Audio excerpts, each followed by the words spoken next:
I say to an introduction like that? Can you all hear me okay? All good? Okay, well, this is me, Max Igan. Anybody here familiar with my work?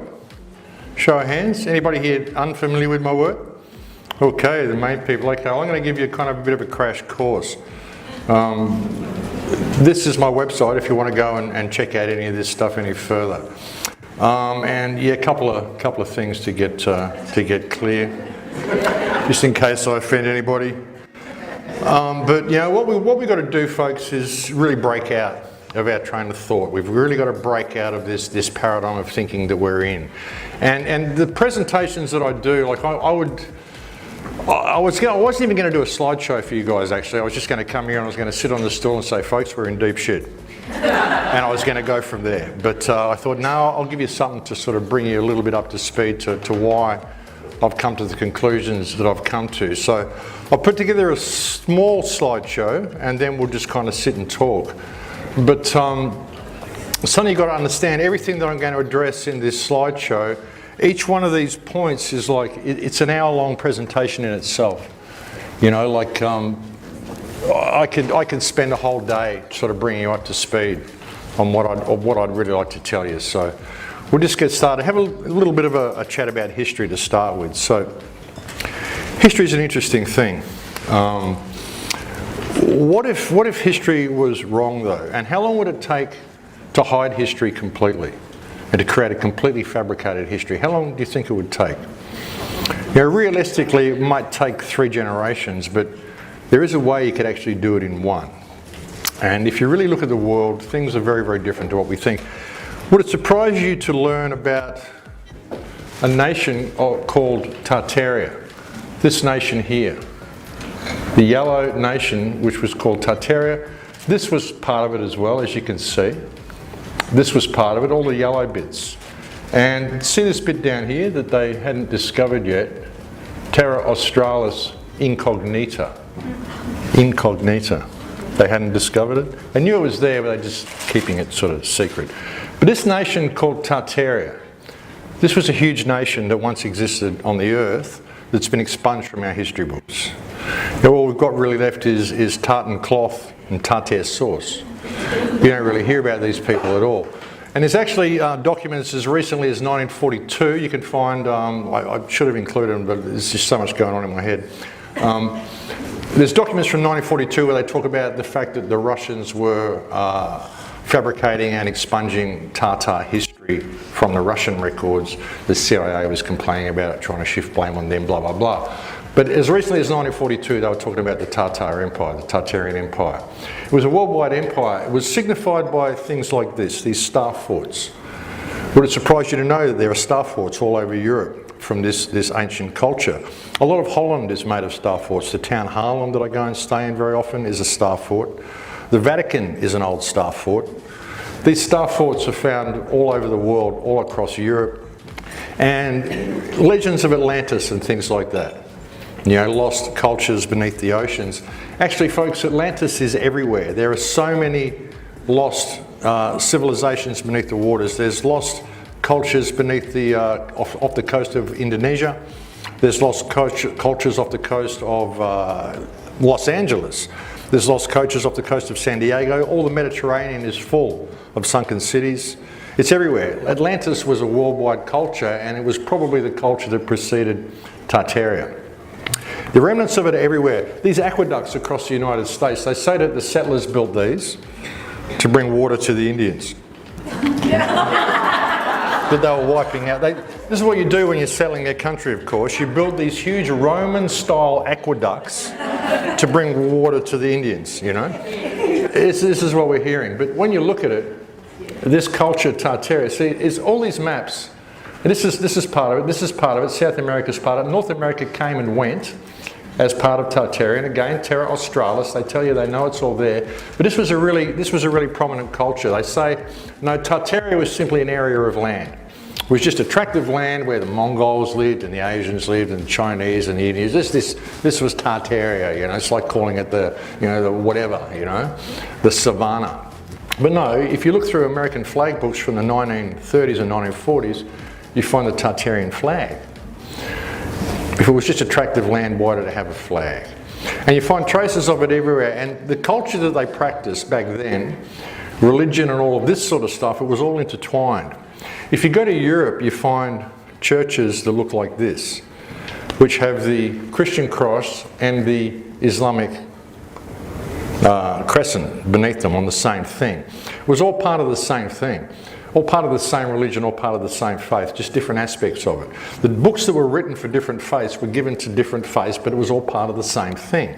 And they all complemented each other. You can actually find pictures of Christian kings that have Islamic symbols all over their robes, and of Islamic caliphs that have Christian crosses all over their crowns, because they all complemented each other. It wasn't any of this warring that we're told. All this stuff has been fabricated.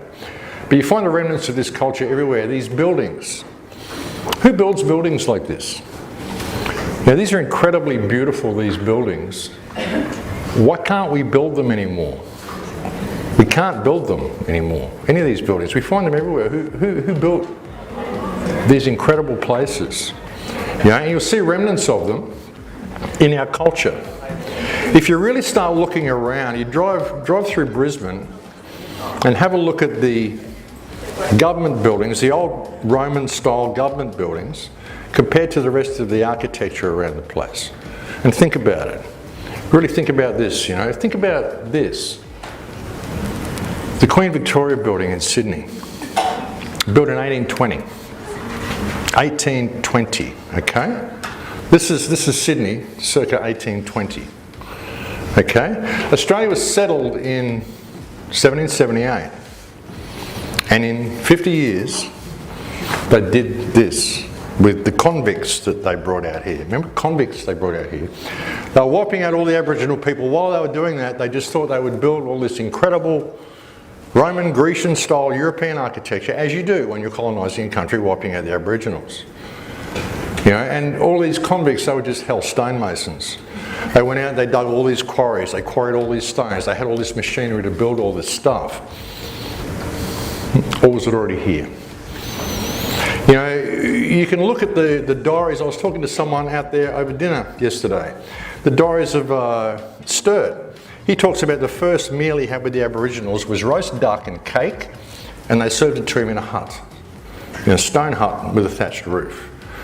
And you'll find legends of civilizations and cultures that the Aboriginals were living in organised societies, in huts all along the coast, and they wiped them all out with smallpox, the way they did with the American Indians. We don't hear about that.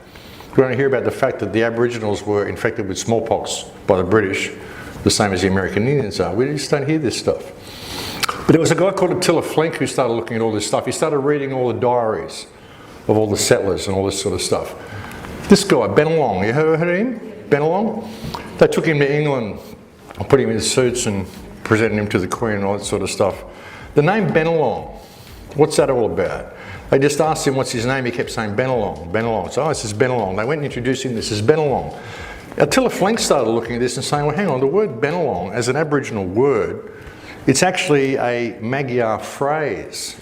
And Magyar is the root language of Hungarian. So you've got Australian Aboriginals actually saying Hungarian Magyar phrases, because Bennelong in Magyar actually means I am kidnapped. So that's what he was saying, I'm kidnapped. I'm a kidnapped man. So they'd introduce him to the Queen. This is I am kidnapped. You know? Bennelong. And there was the other one, Truganini. Truganini was the last Tasmanian woman. And her name, Truganini, that's what she kept saying, Truganini, Truganini. In Magyar, that means tell the truth, what you did to my brothers, what happened to my brothers. True is a British word, you knew they'd understand that. But Truganini is actually a Magyar phrase. And Attila Flenk traced the fact that all the Australian tribes were speaking different dialects, different derivations of Magyar, as were the Incas, as were the Polynesians, as were the Melanesians. All the tribes that the Crown and the Spanish went and wiped out were all speaking a common root tongue. So there was a common root language around the earth, and the tongues were confounded, but it wasn't God who confounded the tongues, it was the Jesuits, and they did it around about 1600 or 1700. That's what happened. Yeah, and we're told that, you know, these people, in 50 years after they settled, they built these buildings. But yet you can find, like I said, this culture, Tartaria, which is all these buildings, these copper top buildings, all of this same architecture that you can find all around the world, in the Philippines. You can even find this architecture in Japan before the Europeans came to Japan. When Japan was closed, before they let Europeans in, there's every indication that when Tartaria fell, the remnants of it went to Japan. Another thing that's really interesting is this sort of architecture that we find all around the place, these buildings with these lower levels. What causes this? Why would you build a building below ground like that? What does that look like? Does that look like it was built like that?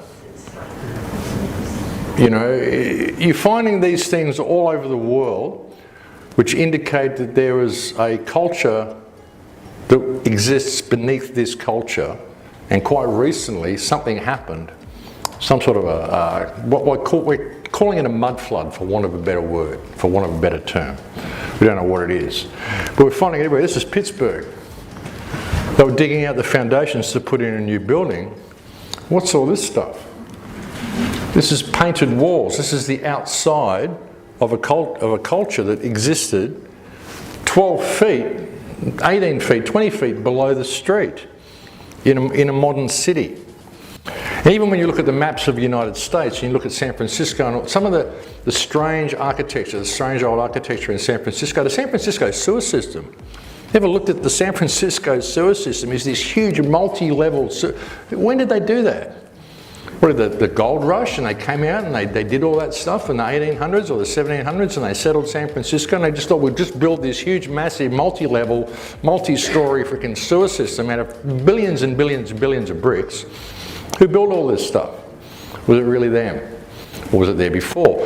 Why do you find maps from the 1500s and 1400s which show the United States fully mapped, and then you find maps from when Columbus came later on where it's only half mapped, because they hadn't conquered the rest of it. They hadn't wiped out all the remnants of Tartaria, because this is this culture. And some of these buildings that you find, some of these places, they almost look like, they weren't carved out of the stone, they almost look like the stones melted over them. And you find remnants of this sort of stuff all over the world. Really interesting stuff. So would it surprise you to learn any of that stuff? That all this stuff. See, when we're looking for ancient cultures and lost civilizations, we go to Egypt, we look for the pyramids, we go to Peru, look at Sacsayhuaman and all these places. And it's interesting when you go to the walls in Peru and Sacsayhuaman and all these places, they look very, very fresh. They don't look like they're hundreds and hundreds of years old at all. They look very, very fresh. All the joins on the walls, all the edges of them, they're all neatly beveled. They all look like they're very fresh. You know, but the thing is, when we're looking for these lost civilizations, we don't look right here, what's in our own backyard and what is all around us in some of these old cities. In Sydney and Melbourne and Brisbane and Adelaide, you can find buildings that simply shouldn't be there. Not if our history is correct, you know. Would it surprise you to also learn that there are also old maps that show land at the North Pole? Why don't ever flights fly over the North Pole? It's an interesting thing. I'm not saying there's land there, but it's interesting that you can find dozens and dozens of these maps from around the 14 and 1500s which show that there's land at the North Pole. Very interesting stuff. And would it also surprise you to know that around about 1880, most of the world was repopulated with children? You ever heard of the foundlings and the orphan trains? I recently did a show about this. This was the thumbnail I used for the radio show, and I called it History is a Lie, We've Been Set Up. That show got 580,000 views in a week and 8,500 comments, and then YouTube disabled all features on it. And then about a month ago they deleted the video, and my computer got hacked and all my hard drives were deleted, taken back to unallocated tables. Interesting stuff. There were these orphan trains that went across the United States which took around about 200,000 children per annum from east to west across the United States to repopulate all the West Coast with children. There was 100,000 children a year sent out to Australia, 100,000 children sent out to New Zealand, to Africa, all to colonise these colonies. Why don't we hear about this in our history? You know, how many of the convicts that were sent out here were child workers that were sent out here to clean up after whatever caused this event, which wiped out the culture that was here before, and were taught whatever history you want to teach them. Now, kids in that sort of a situation, you can teach them any history you want. And like I said, all of this stuff, I mean, I could do an hour-long presentation on explaining the orphan trains and the foundling homes and all this sort of stuff. In Florence, Italy, there were 1,200 foundling hospitals in Florence, Italy, around about 1880. All unwed mothers in that time were required to hand your child over to a foundling hospital. In 1 year, there was two hospitals in Florence collected 97,000 foundlings in 1 year. That's the level of children. 635,000 children were trafficked across Europe in the year 1880. Where did all these children come from? Where did they all go? What was it all about? Where are all these foundlings going from? And there were literally, there were dozens of them. And they were sending them out like homes, just and putting up posters, homes wanted for children, homes wanted for foundlings. They had a baby raffle in Paris in 1915. They had a baby raffle because they had so many foundlings to give away to people. Where do all these kids come from? Where do they all come from? Interesting stuff. With the culture that was here before, Tartaria, the culture that came before this culture, the culture that we're not being told about, they also had electricity. Free electricity. You know, there's video footage you can still find of trams in San Francisco running without any wires over the top. They're just running on the rails. No overhead wires. You don't see that anymore. What was that all about? Where did that come from? We've got plaques that you've got in Holland which show buildings producing electricity. Okay? Buildings producing electricity, like a free energy, Tesla sort of stuff. And you've got tournaments happening with people using electrical weapons, all charged off these things apparently. And see this thing here with these 6 rings. Everyone see the new Avengers movie? Everyone watch the Avengers? Seeing Thor with these 6 rings emanating. They tell you, they put it in the movies. They put all this shit in the movies to tell you what they do. But when you watch the Avengers movies, Thor's got these 3 rings on each side, and he's all this arcing. It's exactly like that. It's trippy. And there's a plaque in Holland showing all this electrical stuff. Things that they used in World War II as well. Like I said, I'm giving you a really crash course of a lot of stuff here, folks, so please bear with me. I'm going somewhere with it. Things they used in World War II, these things here, these devices, they say these are acoustic locators. Okay? Acoustic locators, this is what they used to use before radar, because they wanted to know where the planes were coming from. So a guy would sit there with 2 big ears and he'd listen to what's going on and he'd hear the planes coming. Oh, okay. And he'd have them on these swivels so they could sort of, that was their radar back then. But that one looks pretty weird. That doesn't look like the same type of acoustic locator. And what about these things? What's that? Are they acoustic locators, or are they some sort of sound, energy, electromagnetic, whatever weapons? Sound frequency. Sound is very powerful. You've just done a sound healing, I believe. Sound is very, very powerful. And what's this thing? An acoustic locator. This is World War I technology, right? This is electromagnetic stuff. And what about this? What, an acoustic locator? These look like sound weapons. You ever seen what happens in an earthquake, how the ground liquefies? And how you can do that sort of stuff from sound? You can create that type of a frequency. In an earthquake, that's actually what happens, folks. It isn't just the crustal plates moving. You get that shake up and the ground literally turns to liquid and begins to flow. Really interesting video of a earthquake recently in India where you can see it from satellite. You can see it just flowing away like a river. Quite interesting. That's what happens. Is that what happened? Do the buildings sink? Was it done with sound frequency? But like I said, this here is an electric gun. This is the electric gun that this guy invented in the middle of the 1800s, right? The new electric gun, they said, was going to revolutionise war. This is back in the middle of the century before last, right? Electric weapons. Here's an electric cannon. No gunpowder. This is all the stuff that they were using that they said was revolutionising war back in the 1800s, in the mid-1800s. Why don't we hear about any of this stuff? His death ray that he'd created. This is a German guy who created a death ray. This was the Japanese death ray. These are all from the 1800s, these pictures. Okay? Here's a Texan guy who created a novel one. The novel electric gun. You know, and they put out fantasy books and stuff to try to lead you away from it. This guy, Thomas Swift in the electric rifle. Thomas A. Swift and the electric rifle, taser. That's where they got the name from. Taser. But these buildings, these old buildings, if you look at them, there's every indication that these aren't actually cathedrals. These are power stations. These are power stations and healing centres. Now you look at these old churches, I mean, and who builds this stuff? How did they do that? We can't do that now. How did they do that with the tech that they're supposed to have back then that we've got now? We're supposed to be advanced, aren't we? We can do all this shit now that we couldn't do before. Why can't we do that? And why don't we have any regard for that? Why would we just build something that's functional rather than something that looks like that? You know? But when you look at these things, all these old churches, all the stained glass windows were made of crystal.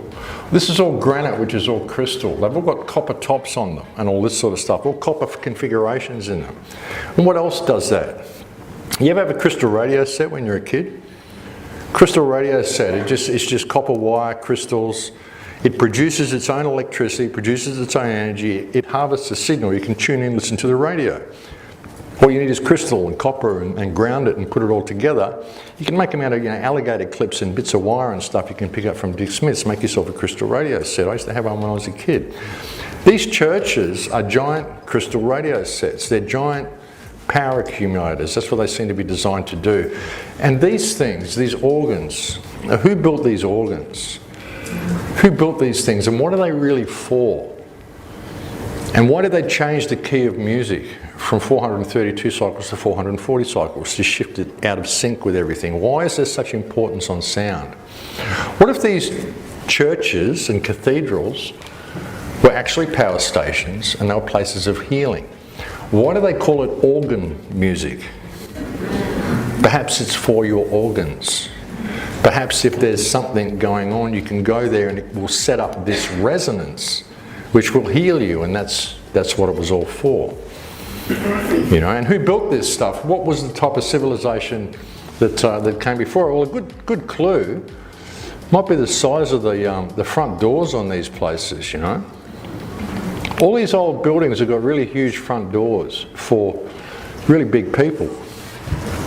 Yeah, and you've seen some of the stuff, I'm sure, that Stephen and Evan Strong would have showed you today, that everything is not what they're telling us as far as human beings and all this sort of stuff goes. So these giants that people talk about, they say they find remnants of, the photos that exist of them, they were everywhere, and they were everywhere quite recently. You know, so is there something that happens and somehow we get reduced in size every time? I don't know, but it's very interesting that these photos should exist. But essentially, folks, everything that they give us is an illusion. Everything that they've brought us is an illusion. You know, and if you repopulated the world with children, you'd be able to teach them any history you wanted. And you'd be able to lead them in any direction that you want. You know? And they're doing, remember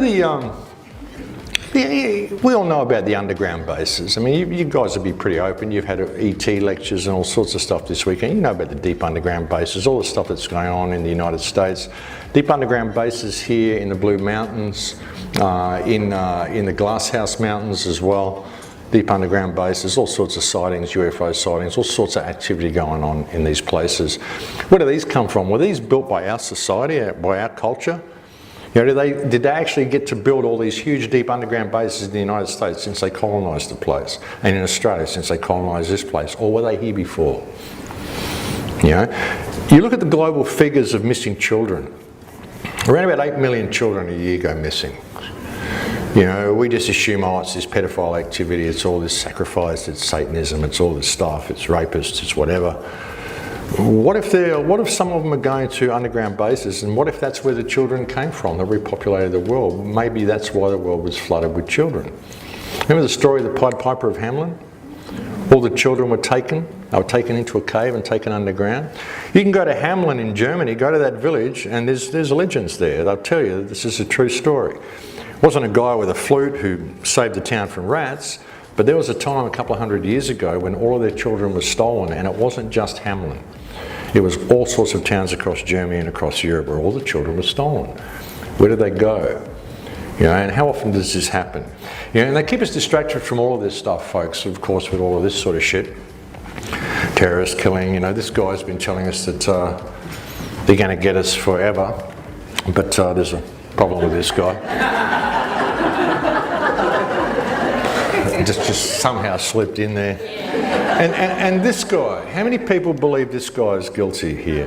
Does anybody believe this guy's guilty? He's not guilty. Not guilty. He's absolutely not guilty, and that's what they did to us. And this is the level of shit that we're dealing with here. This is a great photograph of him leaving the Broad Arrow Cafe. You look at it from the other angle, and there's the news helicopter right there doing the filming. Yeah, this guy is actually who's guilty in regard to that case. I'm glad everybody here knows that. I actually intend to make a film about this. I was actually partway through that when my computer got hacked and I lost all my stuff. This is what they don't tell you, you know, the real definition of this term. That's what they used to have in the dictionary. They kind of took that one out. And I don't know how many people looked into what happened here as well in New Zealand. This guy wasn't working alone.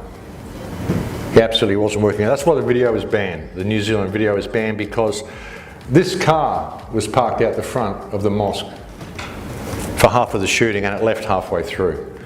And this car is a silver Toyota Will VS. The registration number is FQH875. It was also seen being waved through a police roadblock later in the day.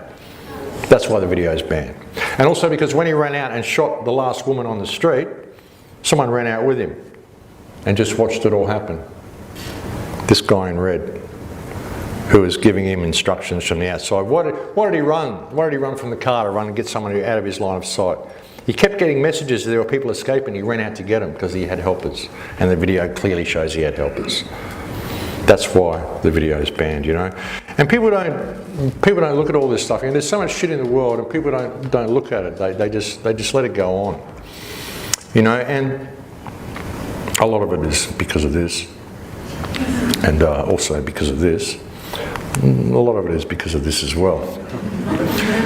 But going back to this one, a lot of people just let it go on, you know. There was a quote that I started this week's radio show with. Am I in the way? Am I good here?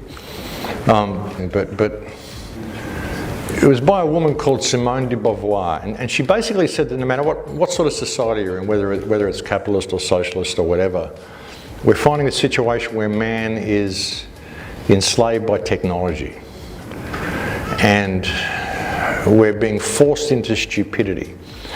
We're being made a stranger in our own world from the technology. We think it brings us closer, but it doesn't. You know, we're being made a stranger in our own worlds.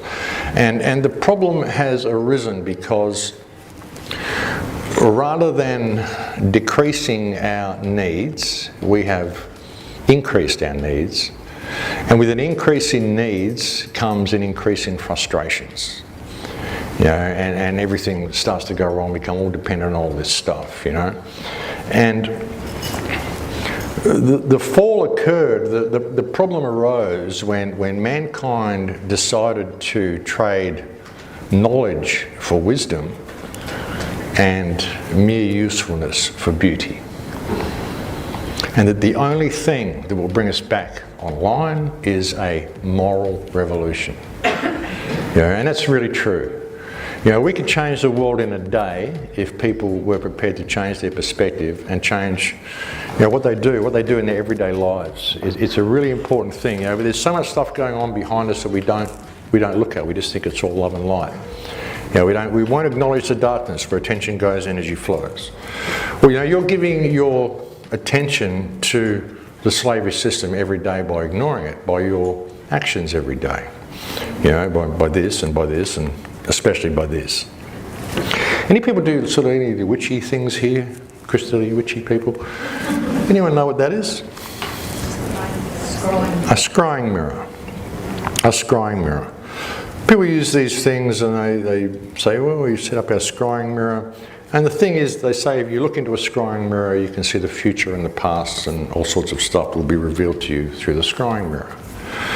And they put sigils around the place, and they set their sigils up in their little covens, and they get into this little thing, and they do their little trip with the scrying mirror. Some of the sigils, when you look at them, these are sigils for summoning demons. Okay, that you would use in black magic rituals and stuff. And like I said, that's what people do. They sit there and they do their stuff, they get their scrying mirror and they think, this is what I'm doing. But what if these things weren't put there? What if that's a distraction? What if they weren't put there so that you could do this thing and think you're getting these insights? It's kind of like New Age black magic, you know, really when you look at it. Sorry if I offend anyone. But when you look at these things, what do they actually look like to you? You know, what they look like to me are electrical circuits. Nobody knows what electricity is. Electricity is this mysterious thing, this mysterious force, you know. What if these things are put there as a warning? That when you see these sigils, because if you put all these sigils in a certain order and you look into your scrying mirror, you'll see the future and the past. The scrying mirror, the black mirror, they all look like circuit diagrams. They look like capacitors and resistors and circuit flow and all sorts of stuff. If you look at a circuit diagram, that's what they look like. What's this? What are these things? These black mirrors that we look into. You know what I'm saying? You know, when we decided to sacrifice knowledge for wisdom, the metaphorical biting of the apple. Even if you want to get religious about it, I'm not a religious person at all, but you look at some of the truth that might be in the text in what they're actually telling you. You know, what do these legends mean? What are they trying to tell us? Why were these legends put there? Were they put there to show us this way to light, or were they put there to warn us of this reoccurring cycle that keeps happening? These human culls that keep happening, the replacement of civilization, one on top of the other, all the way, continuing. And that when you see these scrying mirrors in use, you're about to summon this force. It's going to collect all the data from you.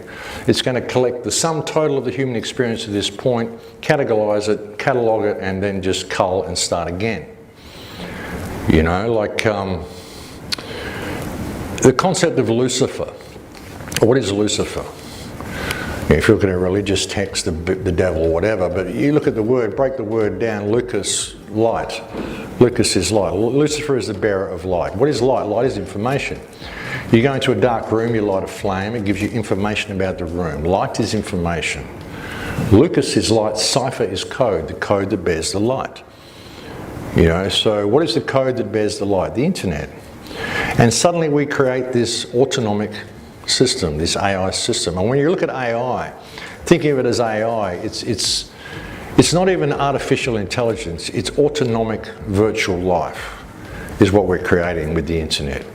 You know, when we think of autonomic, something that's autonomic, your body is autonomic. If it wasn't autonomic, you'd have to think about stuff all the time. Okay, I'm pumping my blood, I'm beating my heart, I'm breathing.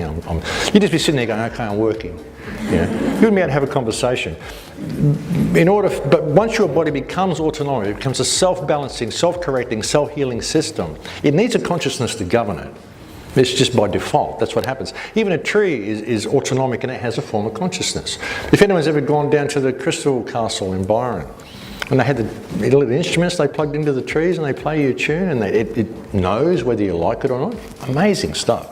You're actually communing with this tree. It has a consciousness because it's an autonomic system. Once we start handing everything over to the internet, see, the more automatic we make everything, it's learning from us. You could think of the internet as a huge virtual brain, a virtual life of its own, and every person that plugs into it is a neural node of that brain that's teaching it. And we want it to do things for us. So it's becoming autonomic on its own, and once it becomes fully autonomic, it becomes conscious by default. And at that point, it takes everything from us. And when you look at this whole 5G system, the IoT and everything that they're rolling out now, 5G is not about communication, it's about surveillance, and it's about directed energy weapons. That's what it's about. And I've just shown you They got directed energy weapons back in the 1800s. They had directed energy weapons. See, I think, you know, I would suggest, and this is Facebook, by the way. Interesting, isn't it? That's what we're handing everything over to. Facebook is a huge data collection. The interesting thing as well, look at that. That's Google, the Google logo. You know, if you want to get religious about it again, you know, 666. They tell you, when you see this shit, folks, when you see this shit, all hell's about to break loose. You look at what ScoMo's doing now with his, you know, they're feeding it to our children thinking it's this wonderful thing, you know, when really it's that, and it's that, you know, and it's monitoring every single human thought, and it's turning us into a machine. It's putting us to a point where we'll never get anywhere. We'll never get anywhere. We'll just be caught in this endless cycle of struggle. But I think we're better than that. Excuse me. We're better than that. What ScoMo's doing with this whole $10,000 cash thing, you've heard about that? No cash transactions over $10,000. What they want to do is lock everybody into the banking system, because they're going to crash the banking system. And they changed the banking laws recently whereby you're not simply someone who saves with a bank now. Now you are an unsecured depositor. You're an unsecured creditor is what you are of the bank. So if the bank goes down, then they're going to use all your money to prop the bank up because, oh, we need the bank. We can't have the bank go down. We don't need the bank at all. All the bank is there to do is to steal all your money with all these charges and all the shit they do. So that's what all that's about. They're about to crash the system, lock everybody into this whole social crediting nightmare that they're rolling out. Because that's what the IoT and the Internet of Things and 5G is about. And 5G is a directed energy system. That's essentially what it is. It's a directed energy system. And if anyone ever looked at the guys, the Electric Universe guys? Everyone, no one's heard of this? Well, there's a really good, just search it. I'd say Google it, only Google doesn't work anymore. But you could probably go on YouTube or just search the Electric Universe. There's an Australian guy, I should know his name, but I've forgotten it. Walt Thornhill? I think so, yeah. And incredible stuff, the whole concept of the electric universe. And they suggest that earthquakes and crustal shifts and molten Earth can happen from a simple plasma outburst. So if you look at 5G as well as a weapons system, you think about it, you know, if we hand, like 5G, you look at active denial, look at any type of DARPA weaponry that you think of that is electromagnetic, it's all 5G powered, the whole thing. So, you know, if we go to the point where we hand all of our control over to this and we allow this whole system to be rolled out around us, as soon as we lose control of it, as soon as if it does become autonomic, does become self-aware, as soon as we lose control of it and we try to regain control of it, it'll just go zit. And that could easily be what happens every time. You know, so when you look at all this and you look at the possibilities of this, and you look at even the truth movement and everything that we're doing here, you know, like I said, there's so much, I could spend all day trying to cover this. I'm trying to cover so much ground here. But why do they let us do what we do? Why do they let me come and speak and all this sort of stuff? Why do they let Alex Jones and all these people speak about all of this stuff that we speak about? Why do they allow it all to be exposed the way they do? If you look at, there's a book written by Blavatsky years ago called The Externalization of the Hierarchy. The externalization of the hierarchy is the need for all of the corruption, all of the pedophilia, all of the everything to become completely apparent to everybody. They want everybody to know what's going on. And the gamble is that we will do nothing about it. We'll just see it and we'll go, oh wow, that's terrible. We'll continue to pay our taxes and we will never step into who and what we are, ever. You know, that is the thing, because when we know how corrupt the world is, and we continue to use these scrying mirrors, we continue to hand all of our power over to this AI system, knowing full well what is coming, then all the karma is gone from them. It's now us. We know what's going on. And that is it. We become willing participants in all of the corruption, in all of the pedophilia, in everything that's going on, because we continue to just support the system. And it doesn't really matter, you know, it's always going to be this way, but it's what you do about it. It's what your stand is. You know, what if the most important thing about living this life is not even staying by rules or whatever, it's how you die, what you're prepared to stand in. You know, because what if this is just a test for what really happens after that? Because that's the real event. What if this is where you come to grow your soul and you're given every opportunity to fuck up as much as you want? And we do. We do. We never step into that power because we could change the world in a day if we simply abided by our moral compass and saw what was going on. We're allowing our children to be taught that they don't even know what gender they are at 5 years old when they're too young to even know what gender means. Oh no, you've got to choose between you this and you that. You can teach a little boy who wants to be a little girl, it's make-believe. Give him better coloured toys and he's going to want to be a little girl because the little girl's got better coloured toys. You know, this is the way we're going. You're teaching children, they've got 32 genders. You know, all of the stuff that happens, it happens because it's designed to happen, and it gets worse and worse and worse because we never push back. You know, we never become what we should be. You know, and we need to. We need to become all we could be because that's the only way out of this. You know, you can't vote anybody in or vote anybody out in the face of what is coming. You've simply got to remember who and what you are and stand in that and refuse to comply with anything that causes you to step outside your moral compass. You know, and if we can't do that, then there's no hope for us. You know, we can learn all this stuff. Why do we even learn it? Why do we come to these conferences and learn all this stuff if we don't take it away and apply it to our lives? You know, and I've spent my life doing this, just trying to apply it to my life. I've gone around the world so many times. I crawled into Gaza Strip in 2012.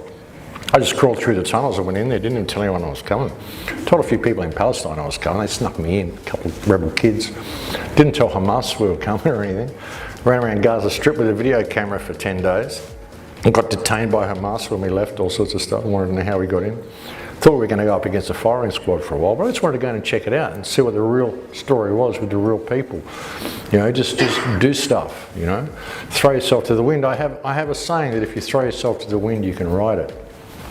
You know, and I don't have a cell phone, I don't have a credit card. I managed to do all this stuff. I've got a debit card I can buy airline tickets with, but I've never bought anything with a credit card.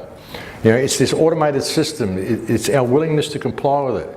You know, the beast system it's here. It's not coming. It's here. We're using it. These scrying mirrors. Even if you really wanted to think about it as sorcery and all that sort of stuff, the people who are religious, people Christians or whatever, you know, they want to be involved in sorcery. Here you are with a scrying mirror every day. What's going on there? You know, look at your little sense of pride. Oh, but I need this for my work. That's what we always say, I need it for my work. You know, we become so superficial. People are losing their life skills, they're forgetting how to do the most basic of things, forgetting their way around their own towns that they live in, forgetting so much stuff, you know, and we're all looking for external remedies to the situation that we face. When the fact is that every problem that we face has a common cause, and that's the fact that the world's run by criminals and we don't do anything about it. You know, I mean, you can think of what we've got now. When you look at Tartaria, like I said, I could really need to.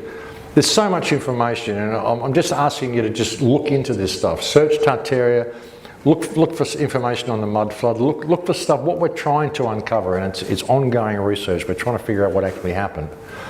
But when you think about this, and you think about the loss of this culture. And all the governments are involved in covering this up, all of them.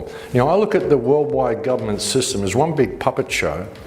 You know, you've got this multinational, multi-generational criminal cabal masquerading as governments, which has superimposed itself over everybody's consciousness, and they're all playing each other off against each other. Who wants to be the enemy this week? Who wants to be the... You know, there's posturing the ScoMo towards China at the moment. Freaking Darwin's just about owned by China. They're rolling out a smart city in Darwin, which is based on the Chinese system, social crediting system.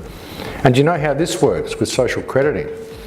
You know, this is going to determine your purchasing power by your Facebook profile, by the things that you look at, whether you agree with the government, whether you're towing the party line or not.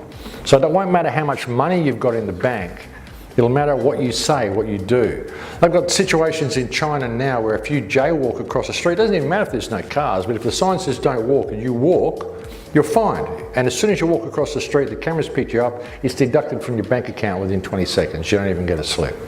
It's just done, right? And everybody's on the system. In towns like Shenzhen or whatever it is, You can, everything is QR codes now. When you go to McDonald's, you've got to scan a QR code to walk into the store. And you just pick up what you want, and it's all deducted, it knows from your phone. All the items in the supermarkets are all QR codes. You're bringing in England. So when this happens, you find that you can't purchase certain stuff because of what you've got on Facebook. When you apply for a visa to go to the United States now, they want your social media profile. They want to know what you're posting as to whether you are someone they will approve to come into their country. And in this situation, there's people in China who've said the wrong thing by the government. They've gone to buy an airline ticket and told they're not qualified for the ticket. That's it. There's no one to call. All you can do is volunteer for volunteer work or pay donations to government-approved charities to try to build your social credit points back up. So it's essentially a bribery system that they put in place in China. That's what's going on, and that's what's coming here. And they're trialling it in Darwin now. It was all rolled out on June 30, end of the financial year. It's online in Darwin now, and they're looking at people. They want to know where they're walking, what apps they're using on their phone when they're using them, and they're going to be applying behaviour scores to people. It's the same thing. They started with Apple phones a year or two ago. They're going to award trust scores to your phone. To your phone, not to you, to your phone, of course. Yeah.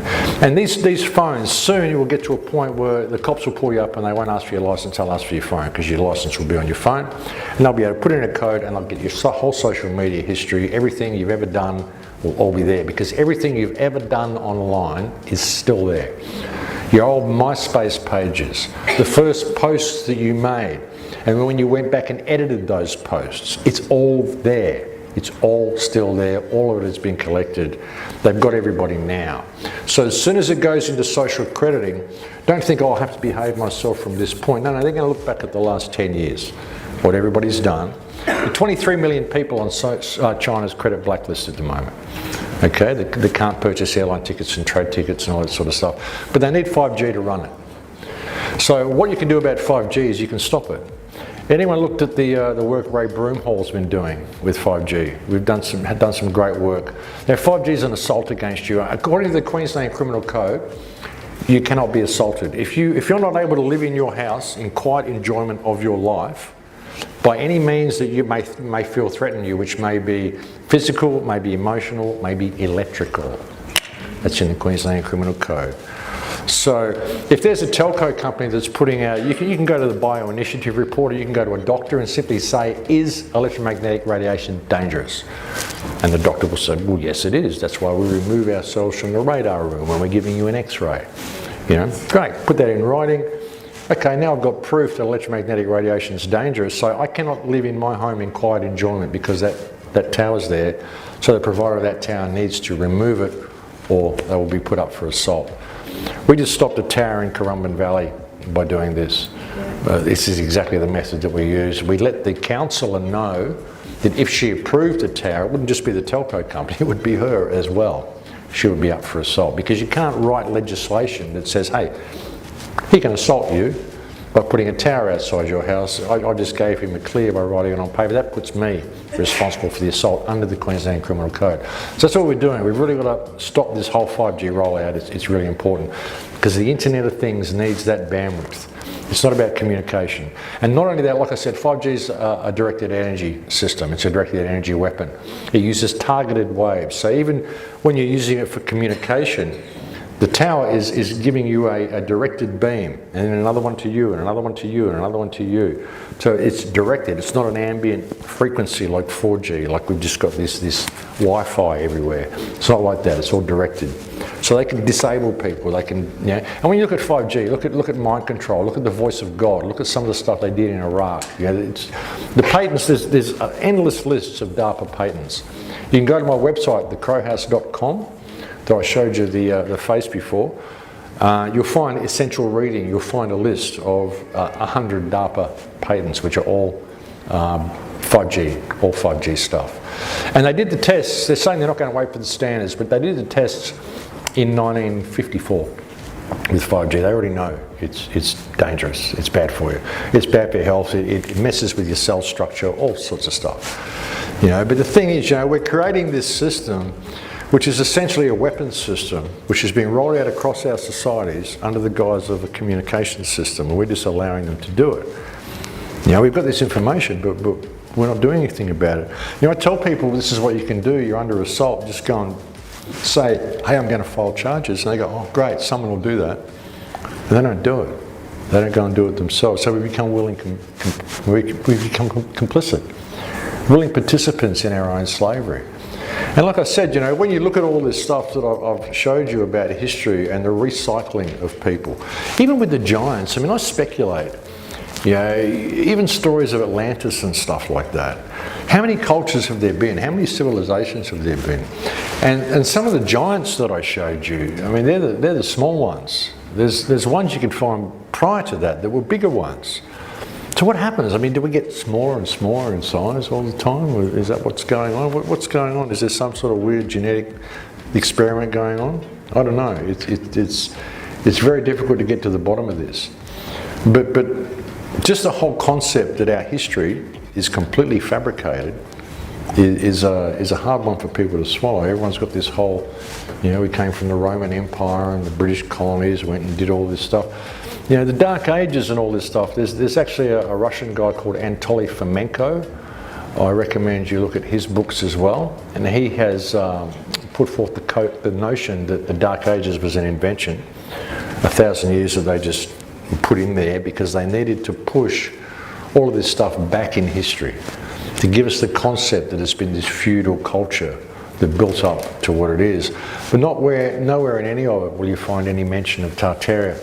And I'll tell you, if you go start looking at maps from the 1500s back, anywhere from around about maybe the mid 1600s back, you're going to find Tartaria on all of these maps. And like I said, you'll even find a reference of it in 1942. They were talking about erasing Tartar history. You know, the Mongols, China, India, it was all one culture. And it all seemed to be a culture that was quite harmonious, you know, with free energy and normal trade, quite tolerant culture, you know. And so, you know, history is completely wrong, folks. It's completely wrong. So the question is, how many times does this happen? And is it due to happen again? And is that what all this is about? Is that why these legends of these scrying mirrors and all these things exist, you know? Because it's really interesting stuff. You know, that you would find these sigils that look like electrical circuits, and you see everybody on these mirrors now. And mankind is lost to technology. And I love technology. I mean, there's nothing wrong with it. There's nothing wrong with communicating with people. But we've lost sight of who we are, you know. And we're getting all this information, but we're not doing anything about it. You know, there's a certain karmic responsibility in that. Even knowing about this stuff. You know, why do they make the whole Jeffrey Epstein thing so public? You know, it's just incredible how public they made it. And even the way they suicided him in jail. I mean, does anyone believe that he actually committed suicide in jail? It's not possible to commit suicide in one of those jails, even if you're not on suicide watch. You know, paper-thin blankets, paper-thin sheets, hang yourself from a bed that's this high. How are you going to do this, you know? It doesn't work, you know? So they even did that so blatantly, and we know what's going on. And that's why we never get anywhere either, is because this pedophilia is rampant. It's through the whole system. You know, that's how they get away with it all. You know, you'll find people in key positions are compromised through brownstone operations and pedophilia operations, you know, because that's another thing they've done with our society. They've disconnected us all from our natural sexuality. You know, nobody's you know, free to express themselves. Everyone thinks it's dirty, and I want to think dirty thoughts and all this sort of shit. So they won't actually do what they want to do. So they sneak out and have sordid affairs with people and stuff, and they bottle up all this stuff. You know, so it's really easy to just get people and hey, let's go and do this and get them on camera and bang, you got them. And that's how they do it, and that's why we never get anywhere. So, you know, it's got to come down to us. You know, because, you know, we could change it. Anyone ever see the film The Green Beautiful? Anyone ever seen it? It's a French film. It was banned across Europe. You'll find a link to that on my website as well, if you look in the recommended viewing section. The Green Beautiful, it's a wonderful story about these people who threw all their technology away, actually. But it was banned, it came in the 80s or 90s, it's quite an old film.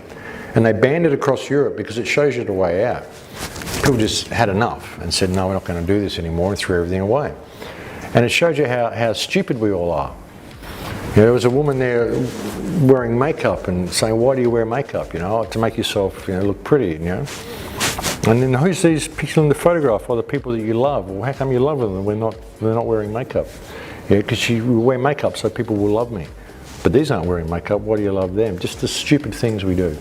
The stupid, superficial things we do. How much time have I got? Oh, you're good for 5 to 10 more. 5 to 10 more. Any questions on any of this stuff, folks? There's probably a lot of questions. I've got a question, mate. You keep referring to they, and we hear this elusive they many, many times. What's the hierarchy? Like the police can't be smart enough to run the planet. What's the they? Who's the they? Who's the they? That's the thing. The show? Well, that's the thing. I mean, whoever's in the underground bases, I would suggest that some of the Tartarian culture is still around as well. The swastika as well was big in Tartaria, by the way, folks. The swastika was found on every single continent on Earth. American Indians used the swastika. Everybody used the swastika. The swastika actually represents balance and harmony, equality, all that sort of stuff. We just got told it meant something else. So now we hate this thing. We hate the symbol that represents balance, harmony, and equality. Something psychological going on in there, I think, as well.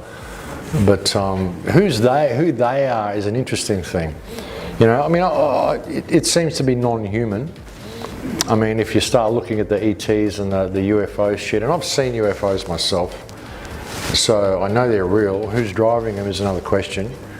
But I wouldn't be surprised if they're hiding land as well. I wouldn't be surprised if there's people here that we don't know about. That land that I showed you at the North Pole earlier. I mean, I wouldn't be surprised if any of that's going on. You know? Where's the other? There we go. I was gonna have that playing, talking about how we should be who we are. This is something that I would be advising anybody. I think that's something that you should teach your kids. But you know who they are. I think all the conspiracies have been put there, and you tell me who you want to believe it is. Give me 2 days to prepare a presentation, and I'll convince you that you're right, because all of the information is put there for me to be able to do that. Because the easiest way to hide a real conspiracy is to create a conspiracy culture around it, so that everything becomes a conspiracy. Nobody even believes any of these shootings are real anymore. So nobody cares about it. Oh, it's just a hoax. All hoaxes. All these major shootings are all hoaxes. You know. All they had to do was do a couple of hoaxes, like Sandy Hook, I think, was a complete hoax. Boston bombing was a complete hoax. That's all they had to do was do them. Now all the shootings are hoaxes, and if you say they're not, you're the enemy. You know, so, but I think it's this whole experience, like I said, it's almost like we come here to grow our soul. And I think who is ever in the underground bases knows exactly what's going on. I think we go through these cycles, but I think, you know, people are saying there's going to be a comet, or there's going to be a plasma event, or there's going to be a sunspot thing. I think we do it to ourselves. I think we do it to ourselves when we start giving ourselves over to the scrying mirrors, and we start trading knowledge for wisdom. You know, we start trading our moral compass for legislation. You know, we know the world's corrupt. We know the Prime Minister's a lying piece of shit, but we still vote for him. What the fuck for?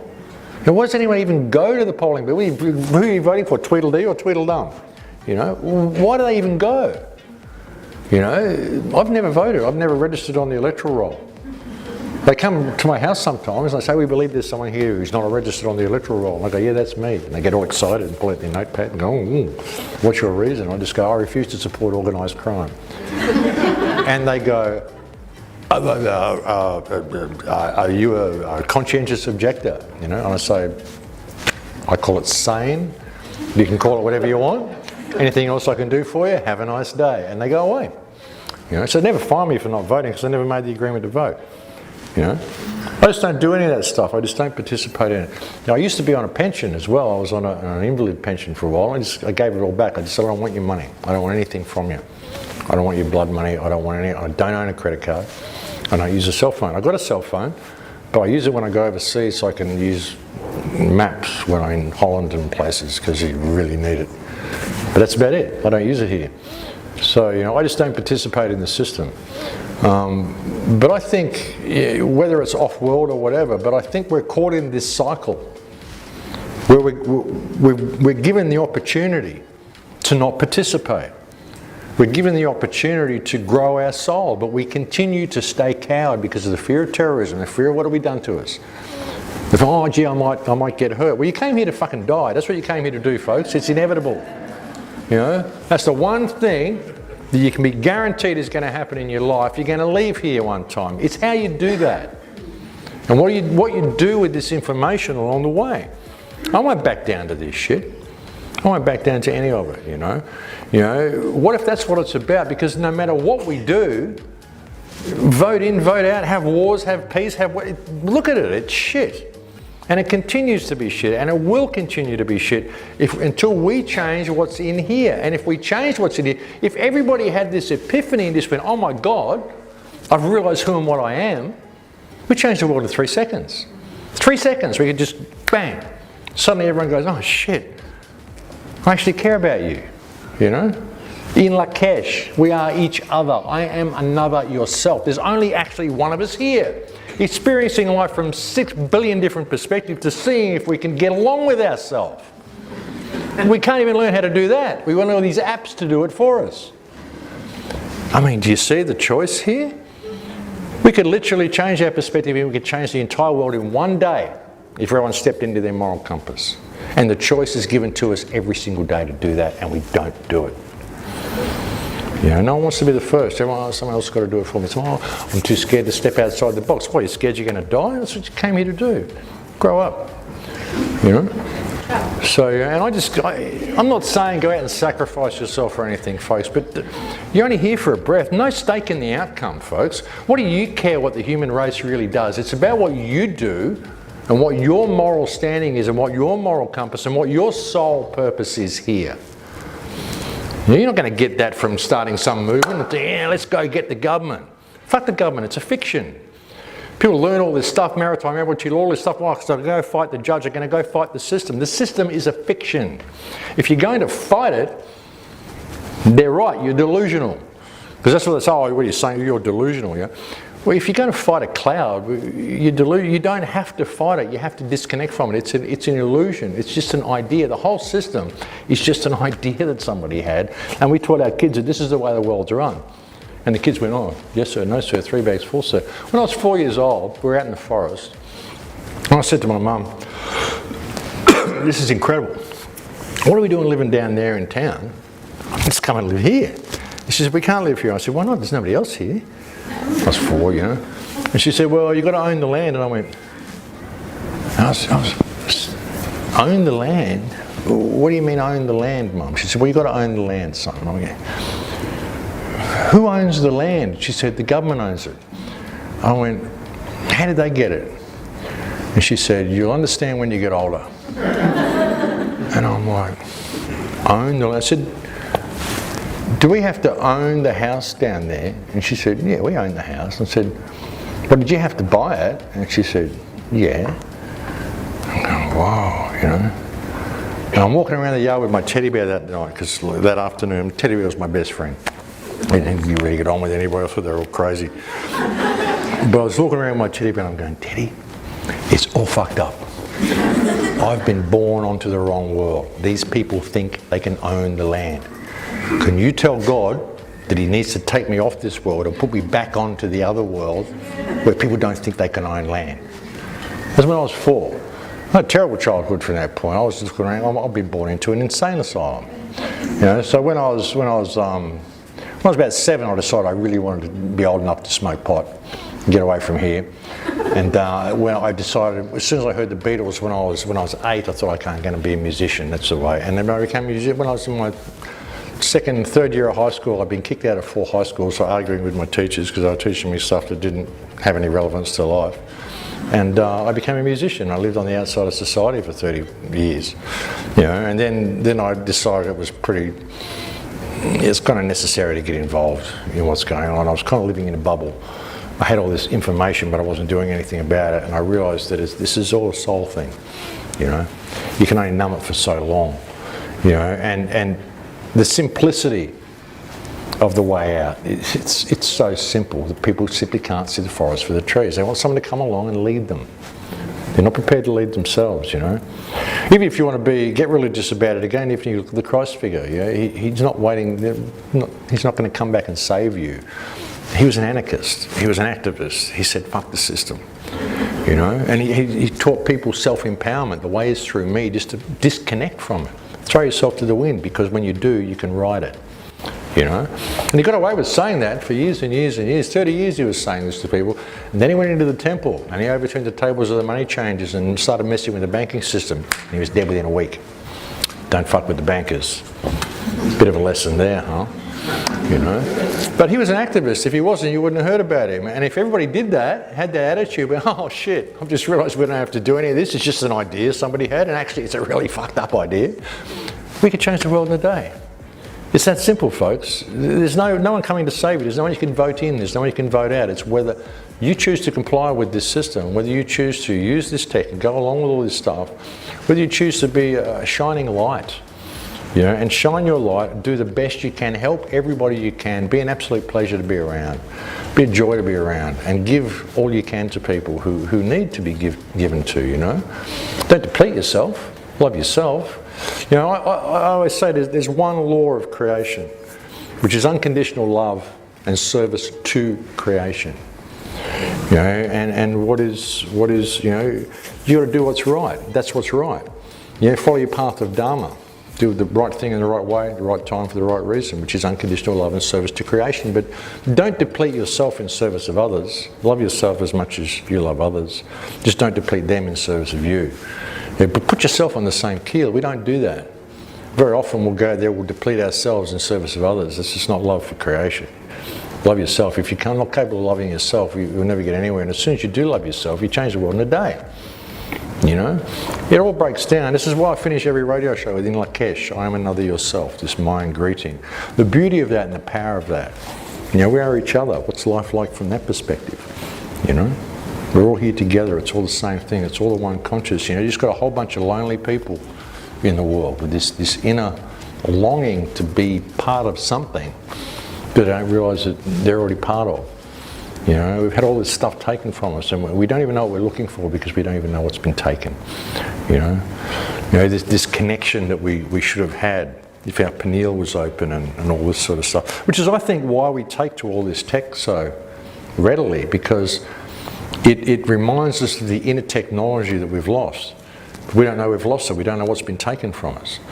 It's like, if you're a Lamborghini driver and I want to sell you my Honda, you're not going to buy it. But if I come and steal your Lamborghini, you're going to buy my Honda. They've stolen our Lamborghini. We don't know they've taken it. Now they're trying to sell us this cheap, clunky, virtual cage that they're putting over the organic life, this AI virtual machine reality, and we're willingly giving ourselves to it.